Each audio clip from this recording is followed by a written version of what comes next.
as you know, have stopped working with philosophers exclusively, and now I work a lot with scientists, particularly in biomedicine, but also in other areas.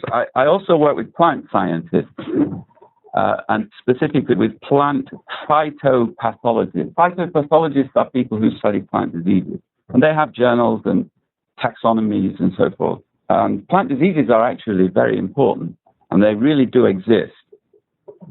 And the plant scientists are now increasingly beginning to use ontologies, some of which I'm building. So I'm part of the Plant Ontology project, and last year we put together a plant disease ontology. Most plant diseases are infectious diseases. And the way we built the plant disease ontology was by taking the infectious disease ontology that we built for humans and deleting all of those terms which didn't apply to plants. And the result is actually quite effective, and it demonstrates the degree to which disease is something which applies more or less equivalently, at least across the animal-plant divide. We haven't tried to create an amoeba disease ontology or a bacterial disease ontology, but bacteria do get diseases. Viruses inside bacteria amount to the bacteria having a disease in a recognizable sense in certain cases. Now, one of the reasons why I gave up on philosophical approaches to ontology and increasingly looked towards science as a better reference point for doing good ontology work was because of the dominance in the 20th century of what I call phantology. This term has still not caught on, but I haven't given up hope. Phantology is the view that the correct way to do ontology is to take standard first-order predicate logic and treat it as a mirror of reality. So this is the standard phantological two-category ontology. There are two kinds of entities, particulars and properties and relations. The particulars correspond to the little letters, and the properties and relations correspond to the big letters, F and R and so forth. Now, Quine was a phantologist, but he didn't even have two categories. He only really had one category of individuals, which are gerrymandered portions of space-time, roughly speaking. And then the big letters don't correspond to anything in reality at all, Quine insisted. They are just ways of speaking. So for Quine, if John is white, then there is no such thing as John's whiteness.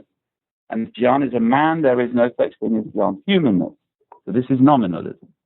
And importantly, for the phantological world, which includes Quine and Frege and Russell and Wittgenstein and so forth, there is no distinction between these two kinds of predication. So to say of something that it is white is just the same kind of statement as to say of something that it is a man or an ape or a bacteria or a molecule. So it's always big F, little a. That's your only hope, your only choice. But that's obviously wrong. So Peter Simons defends part of the right answer in what he calls bicategorical nominalism, which distinguishes two kinds of predication, or in any case, it distinguishes the ontological counterparts of those two kinds of predication. But he treats everything as an individual. But the real ontological substance begins here. So this is the minimal sensible ontology. We need organisms. We need the qualities of organisms, for instance. We need the types of organisms, and we need the types of qualities of organisms. So Quine, as we saw, has only 1/4 of this at best. Davidson, however, does something intriguingly different in the sense that he adds something to the Aristotelian ontological square. He's still a nominalist. He's still a follower of Quine. But he sees that in order to understand the logic of many sentences, basically sentences involving adverbs, you need to quantify, that is to say, embrace ontological commitment, not only to individuals, but also to events. So now we have potentially, anyway, 3 kinds of particulars and 3 kinds of universals. Davidson only grasped onto 2 of them, but that was a great step forward. So Davidson is one of the few people who were able to strain their way beyond ontology in the 20th century. I mean, one of the few people who one would recognize as having contributed to the mainstream of metaphysics. And I don't think I need to talk about this, but this is not a proper way to embrace Davidson's insight. All right, so we have Aristotle's ontological square. And the problem is, as Davidson saw, that's not quite enough. We need an ontological sextuple, a 6-category ontology. Our basic formal ontology, which is the ontology that we've been developing in our scientific ontological exercises, is a 6-category ontology in precisely this thing. So we have types of events and events themselves, we have types of qualities and qualities themselves, and we have types of substances and substances themselves. It's a little bit more complicated than that, but this is a good starting point. And we can redraw this picture like this. So we have universals up here, including very, very general universals, such as universal occurrence, and then instances of these universals down here. And now we move to a slightly different picture. There are 2 kinds of universals, just as there are 2 kinds of instances. There are the continuants over here, which continue identities in time. And then there is the occurrence or events or processes which unfold in time. This is, I said there was more. This is the entirety of the Buffo continuant ontology, which you don't need to know about. This is the entirety of the Buffo occurrence ontology, which you also don't need to know about. Now, one thing that you should know about is that, and this is actually the main reason, David, why people cite my work. There are now more than 100 ontology projects throughout the world who are using Buffo on a daily basis. Their ontologies are built around Buffo. This is true of all the plant ontologies, true of many of the medical ontologies, and it's true of other ontologies too. So these are examples of ontologies which are built using BFO. The reason why they all want to use BFO is because they all want to develop ontologies which are compatible with each other, because then they can share data. So, continuants come in 2 kinds, dependent continuants and independent continuants. And dependent continuants depend on the independent continuants. So you can't have a temperature without having the bearer of the temperature. You can't have an electric charge without having the bearer of the electric charge, and so forth. And similarly, events depend on the participants.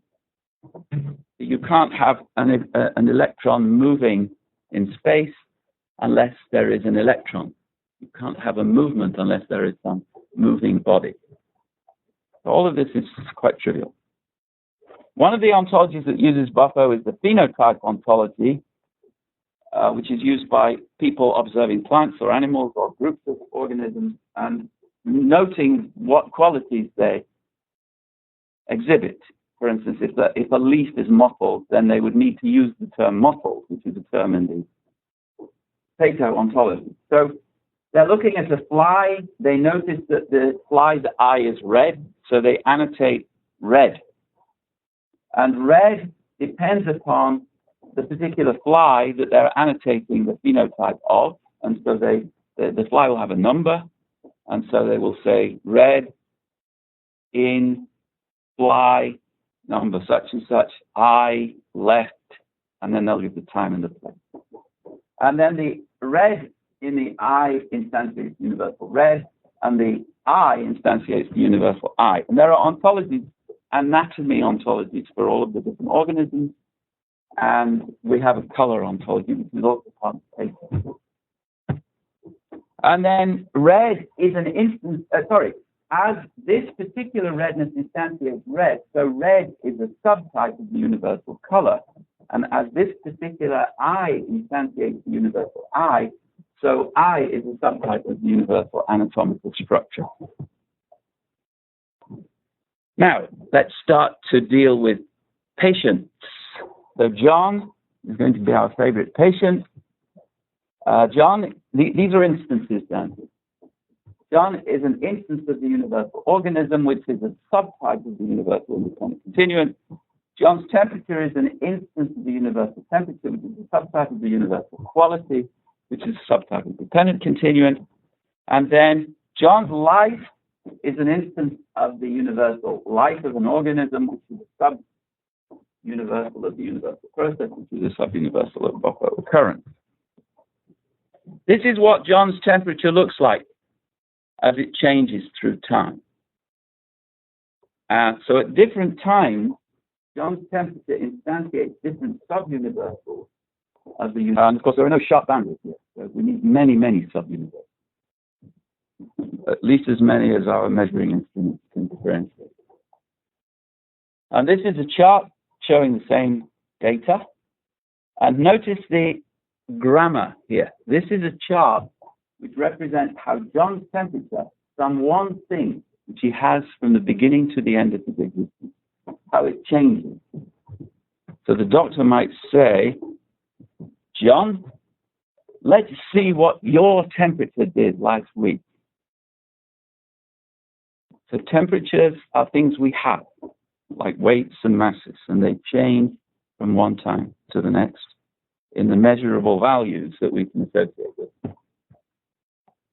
All right, and we can draw graphs, or we can represent the continuum, which is John's temperature, as it changes through time, or we can represent the occurrence, which is the source, the cause of John's temperature as it changes. Now, I said that qualities were dependent continuants in Buffer, but there are other kinds of dependent continuants which we call realizable dependent continuants because they get realized.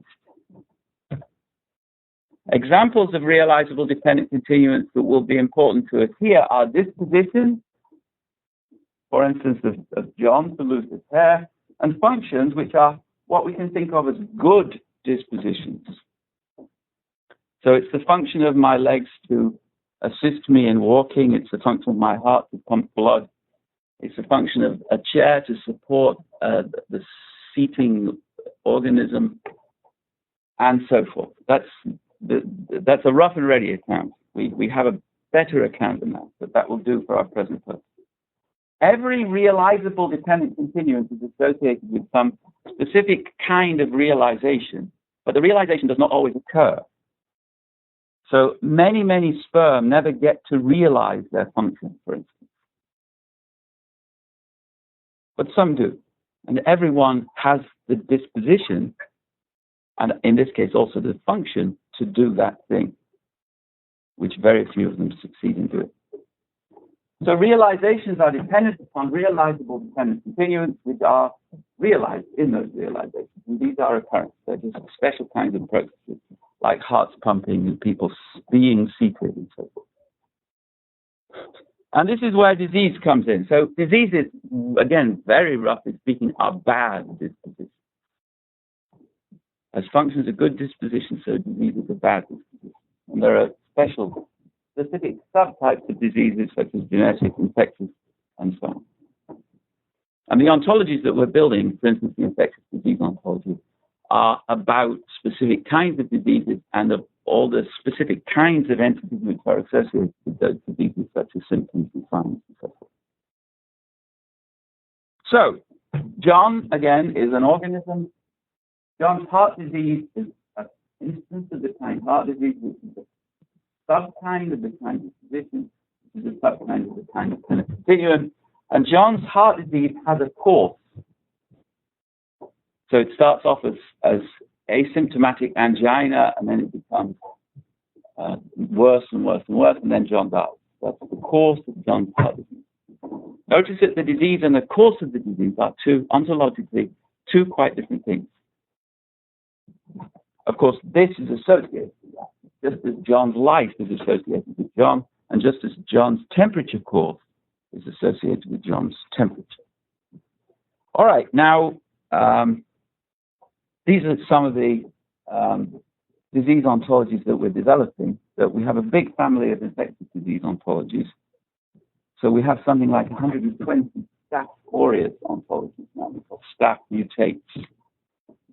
So we have bovine methicillin-resistant Staph aureus, and Australian dentist methicillin-resistant Staph aureus, and so forth. Now, the story of disease is developed in the ontology that we've called OGMS, the Ontology for General Medical Science, which you can find described in the paper that David sent round to the participants of this meeting. And the center of OGMS is built around the idea of a physical disorder. A physical disorder is an independent continuant in Buffo terms, but it's not a complete independent continuant. It's a part, in some sense, of a bigger one, namely an organism. So there is some disorder in your organism. Strictly speaking, we say the extended organism because it may be in the orifices of your organism. So there may be pathogens on the surface of your skin or in your inner ear. And these are, for instance, a carcinomatous lung or a group of influenza pathogens inside your airways, in virtue of which something is going on which is clinically abnormal in you. And so we need to be able to specify the meaning of clinically abnormal. I don't say define, because clinically abnormal is the primitive. We define nearly every term in the Ontology for General Medical Science, but we don't define clinically abnormal. We elucidate it. And this elucidation is the real point of overlap with Jim's talk. So what does it mean to be clinically abnormal? First of all, it's not part of the life plan for an organism of the relevant type. This is the reference class problem. And how to dissect organisms into relevant types is a big issue. And I'm going to resolve this issue by a drastic means in a minute. But let me just remind you why it's an issue. Are Spartans the reference type? Are philosophers the reference type? Are smokers a reference type? Can we have peculiarly healthy smokers? Are homosexuals a reference type? And so on. So all of the problems that we discuss when discussing Bose and other theorists of disease, or many of them anyway, pertain to the reference type. I know what the reference type should be for our purposes. When we're dealing with humans, it's different if we're dealing with plants or monkeys. But I'm aware that there is the issue of reference type. And I'm certainly not wanting to forget it. Secondly, there has to be a causal association with an enhanced risk of bad things, harm, such as death, illness, and so on. I don't worry about the realism versus social construction kinds of issues. It's clear to me that these things really exist. It's clear to Bose that these things really exist. It's clear to me that these things are bad. It's clear to Bose that these things are bad. So I think you underestimate Bose's naivety. But now the other key, so this I think is unproblematic. Jim sees a lot of problems. This is somewhat problematic, but we can't get around this. So whenever we are dealing with disease and similar phenomena, we are going to have cases which are below a threshold and which are either such that we don't know about them or such that we don't care about them or such that we can't measure them today, but maybe we can measure them tomorrow. And we don't quite know where that threshold is. This is the problem of vagueness. If we specify the threshold for one case, the specification won't work for another case. But still, we have a very easy way of solving all of the problems associated with the reference class and all of the problems associated with the threshold issue. And this is the way which is captured by using the word clinical. The threshold level is defined by, would you go and see the doctor about it? And the relevant reference class is the class of people who go to see doctors in a developed society like ours. So that is not what we mean ontologically by clinically abnormal. That's what we mean in order to understand the discussions of all of the relevant disease cases. I don't think I did a really good job of that part. All right, so disorders are normally not cleanly demarcated from the rest of your body. So you may have a carcinomatous lung, but other parts of your body will be disordered too. You may have pathogens inside your airways, but other parts of your body will be disordered too. Disorders are like other vague entities. So you can't say where Mount Everest begins and ends. You can see where its top is. Not very clearly, actually, but you can't say where it ends or begins. And similarly, you can't say where a disorder ends or begins, and it will change from day to day in any case. Not every disorder is associated with a disease, and we've talked about this. So amputation stumps are disorders, but if they've healed, then you are not diseased. So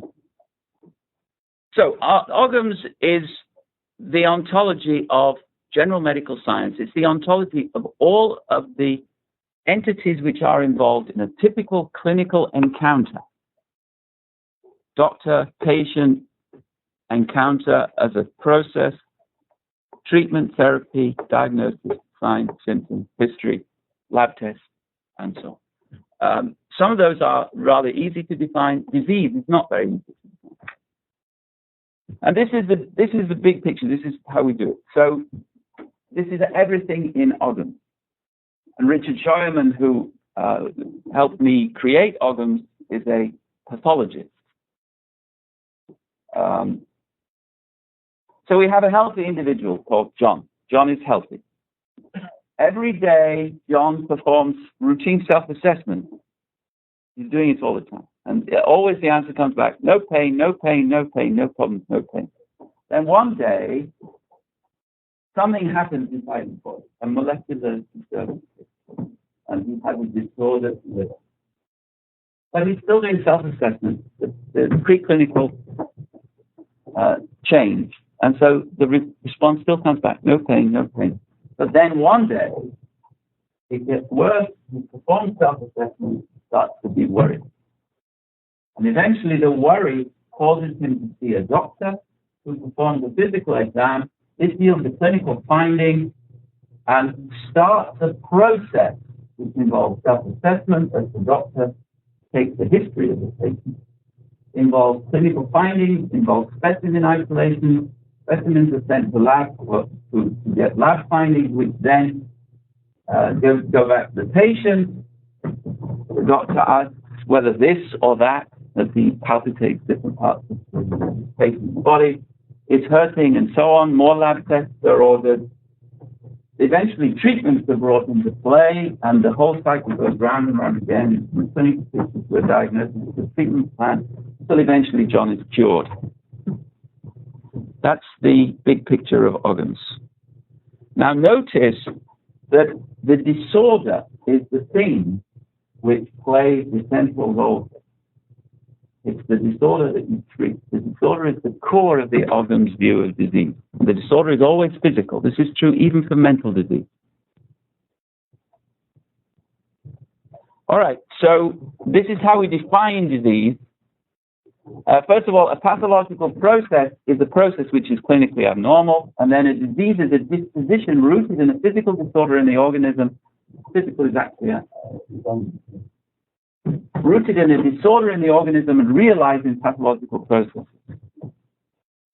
Not necessarily realized in this patient, but realized in general in pathological processes. Now, Bose, as we know, had a biostatistical view. The OGMS view of disease is not biostatistical. So there are many deviations from normality, as Jim made clear, which are not diseases. Some of them are even good deviations. Moreover, there are many deviations from the normal which are diseases, but which are not counted as normal. For instance, having less than 32 teeth is very often a sign of disease, but most people have less than 32 teeth. Another problem with Bose's view is that he's not ontologically very clear. So in his writings, he very often talks about functions and functionings as if they were the same thing. But actually, one of the key issues that we have to address when dealing with disease is the possibility that there can be a disease, even though there is no functioning or malfunctioning, because for one reason or another, the disease is in remission, or we have really good symptom-suppressing drugs. You still have the disease, but you're not manifesting it. So, wherefore, both diseases are departures from normal functioning, where normal is defined in a statistical sense. For OGMS, diseases are potentials or tendencies for departure from normal functioning, which are rooted in real disorders. So these are potentials. These are the real things. That's why OGMS is focused on the real things.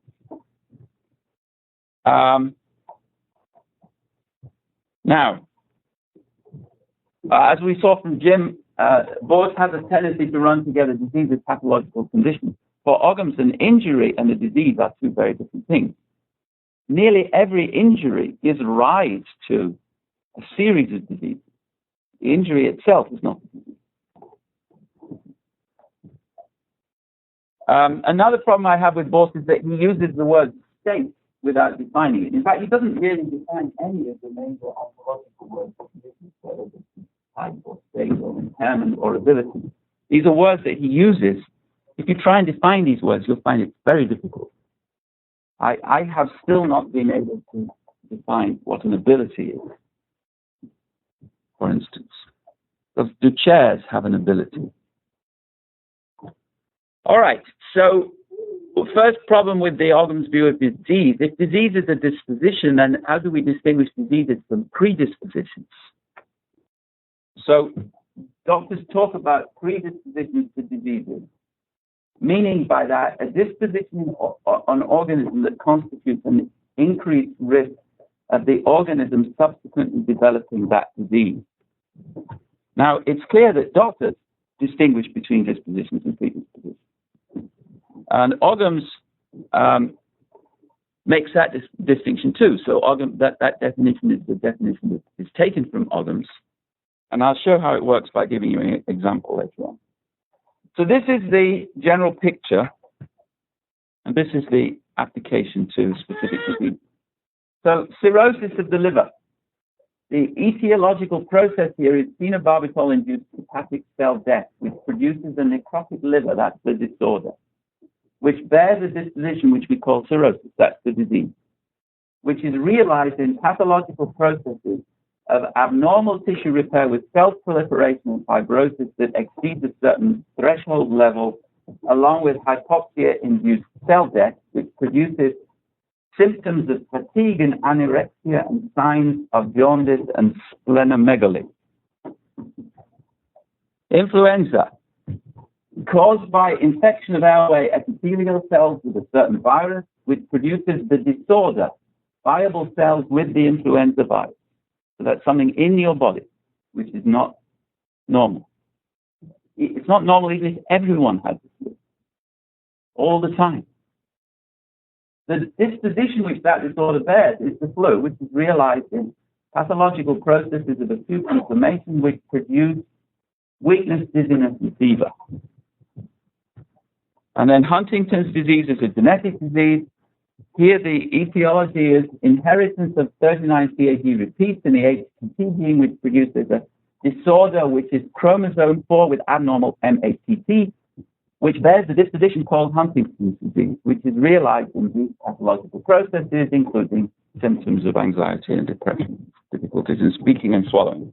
And then HNPCC, genetic predisposition, so you see how that one works. Here, the cause is, again, is genetic, produces a chromosome 3 with abnormal 8ML81, which bears the disposition which we call Lynch syndrome, which is realized in pathological processes of abnormal repair of DNA mismatches, which produce a disorder, which are mutations in proto-oncogenes and tumor suppressor genes, which bear another disposition, which is colon cancer. So Lynch syndrome is a predisposition to colon cancer. And people who have HNPCC have Lynch syndrome and thereby have an elevated risk colon cancer, but they do not have colon cancer. All right, so that's the big picture. Now, here is the definition of diagnosis, which you can check if you want to. Here are definitions of sign and symptom. And I do not believe that we can have an ontology of signs. I don't think that sign is a natural kind.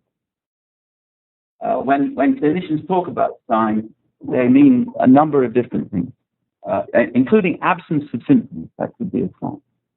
But I do think that there is an ontologically coherent definition of symptom. And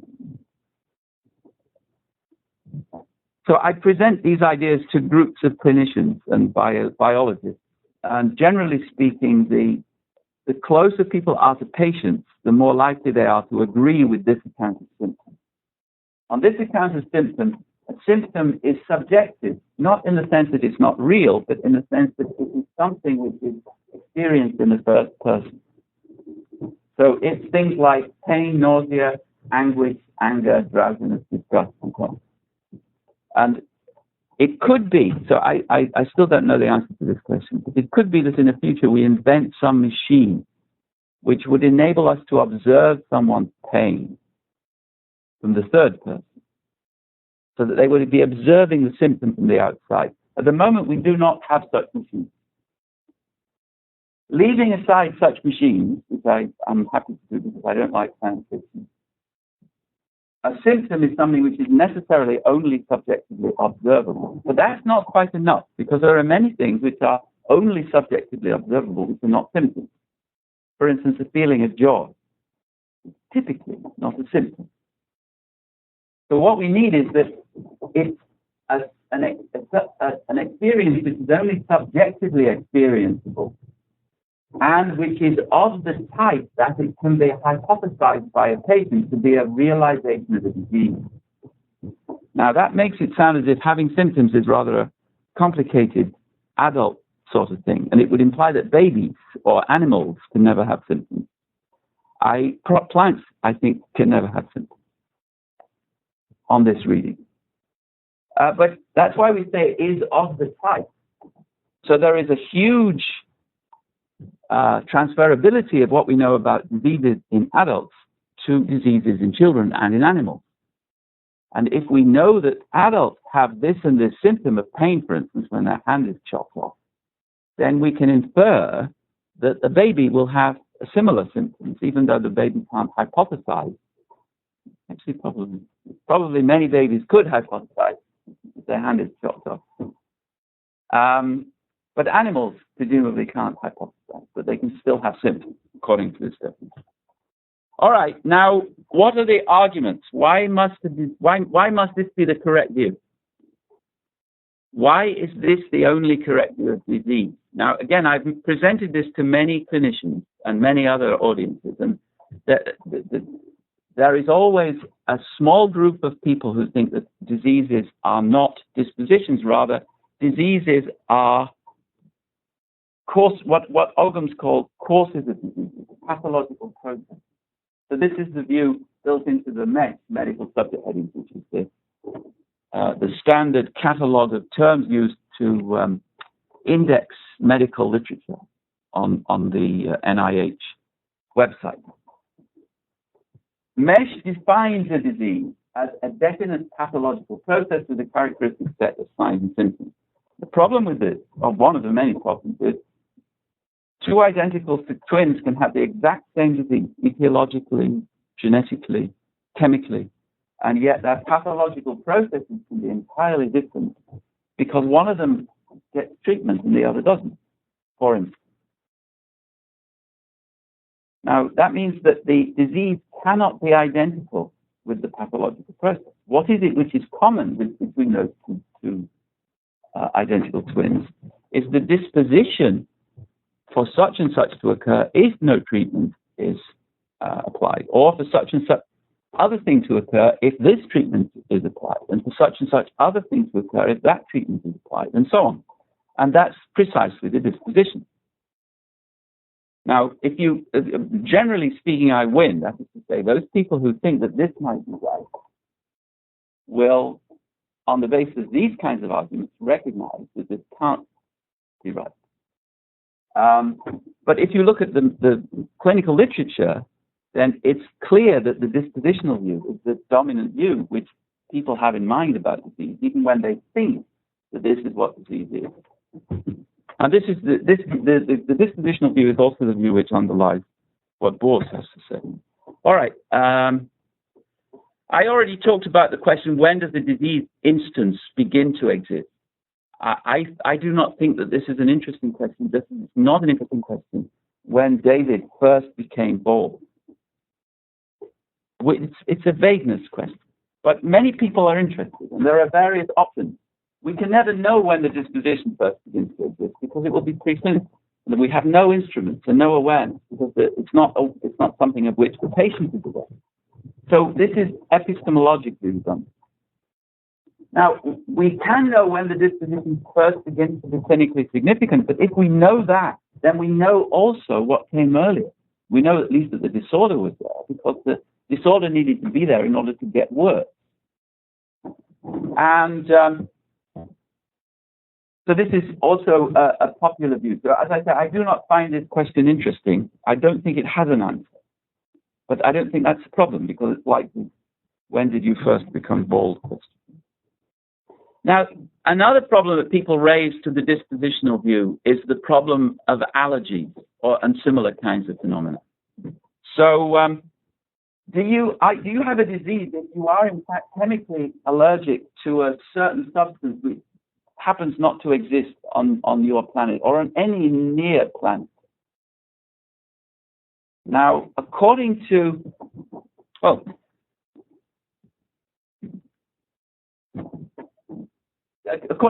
it's not clear whether that's a disease. So it's not clinically significant, but if the substance were brought from another planet and placed in the room and you have an anaphylactic shock, then it would be said to have been clinically significant all along.